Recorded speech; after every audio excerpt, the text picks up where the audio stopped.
ejemplo, es la apnea. Lo cierto es que no nos damos cuenta a menos que tengamos una persona que pueda identificarlo cuando duerme con nosotros. La apnea es un bloqueo del paso del aire que interrumpe la respiración y hay algunos segundos en el que la persona no respira y después se reanuda esta respiración.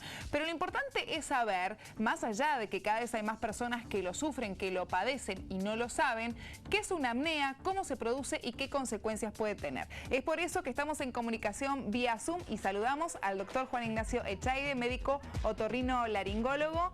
Doctor, buenas tardes, bienvenido. Hola Yamila, ¿cómo estás? Muchas gracias por la invitación, a vos, a Martín y a toda la producción. Bueno, doctor, queríamos conocer acerca de la apnea del sueño. ¿Qué es, como para empezar, para tener una definición?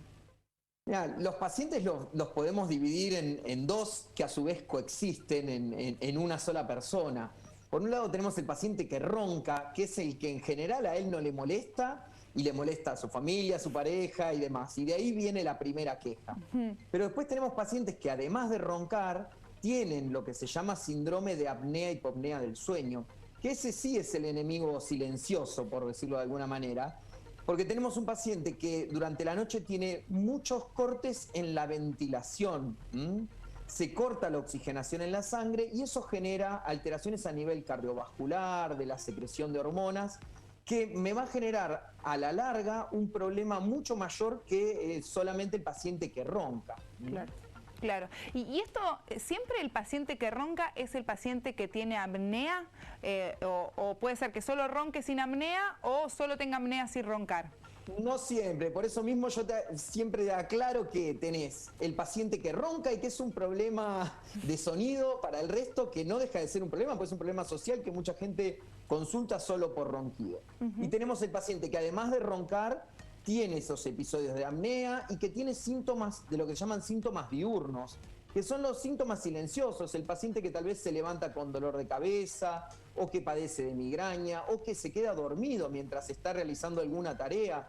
Esto es muy importante en los pacientes tal vez que trabajan en trabajos riesgosos, en altura, o pacientes que trabajan manejando y que realmente tienen una alteración que se quedan dormidos durante el día o que tienen micro momentos en los cuales ellos pierden directamente la conciencia y se recupera rápidamente, pero a la larga termina teniendo una repercusión crónica sobre el sistema cardiovascular y además el riesgo de tener algún accidente en el día a día.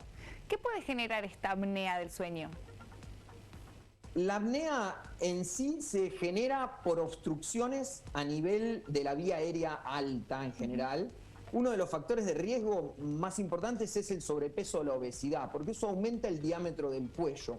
Claro. Entonces, nosotros siempre hablamos de que el síndrome de apnea-hipopnea es una enfermedad multinivel, porque las obstrucciones se pueden producir desde la nariz, a la altura de la garganta, en el cuello, y además es multifactorial, porque podemos tener pacientes que por desvío del tabique o algunas alteraciones dentro de la nariz no respiren por la nariz y tengan apneas por culpa de la nariz. Podemos tener pacientes que tienen las amígdalas muy grandes o el paladar en determinada proyección o la base de lengua que hace que tengan las apneas, o podemos tener pacientes que por su obesidad aumenta el perímetro del cuello, que es lo que hace que se produzca la obstrucción en la vía aérea. ¿Cómo puedo identificar si yo a la hora de dormir, si no tengo ninguna persona que esté alrededor mío y me diga, bueno, dejaste de respirar unos segundos, lo haces habitualmente, ¿cuáles son aquellos factores que me llevan a mí a decir voy a hacer una consulta para saber si sufro apnea del sueño? Mira, en principio la somnolencia diurna o esa sensación de sentir que el descanso no fue bueno es una llamada de atención.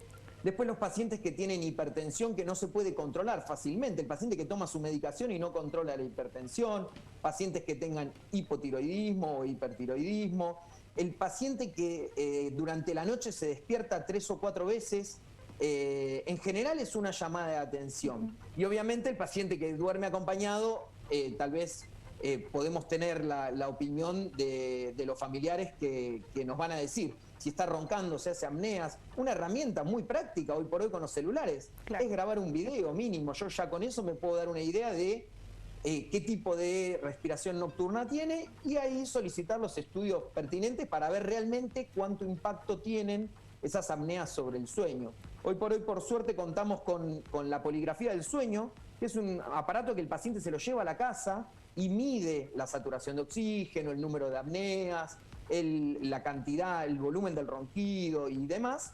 Entonces nosotros tenemos un montón de parámetros que después los vamos a poder leer en el consultorio y es mucho más fácil para el paciente llevarse el aparato, hacer el estudio y no mucho más. Y por último, algo que decía al inicio tiene que ver con solo ronquido. Muchas personas acá como que prestaron atención. ¿Con qué tiene que ver el ronquido? Y si hay alguna forma de poder curarlo, manejarlo, disminuirlo, controlarlo. Lo importante es diagnosticar la causa del ronquido. Hay algunas personas que tienen ronquido posicional. Por ejemplo, si nosotros dormimos boca arriba, en general vamos a roncar mucho más porque la lengua se va hacia atrás y genera una pequeña obstrucción.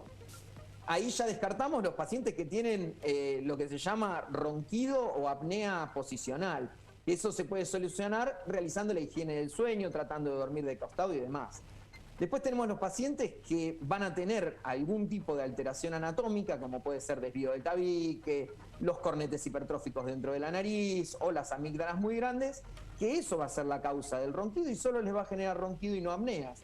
Por lo tanto, con cualquier consulta, en consultorio de otorrinolaringológico básico, se puede hacer diagnóstico de los sitios de obstrucción, que son los que me van a generar ese ronquido y potencialmente las apneas. Doctor, muchísimas gracias por esta comunicación, ha sido muy claro. Gracias a vos, Yamile, un placer como siempre.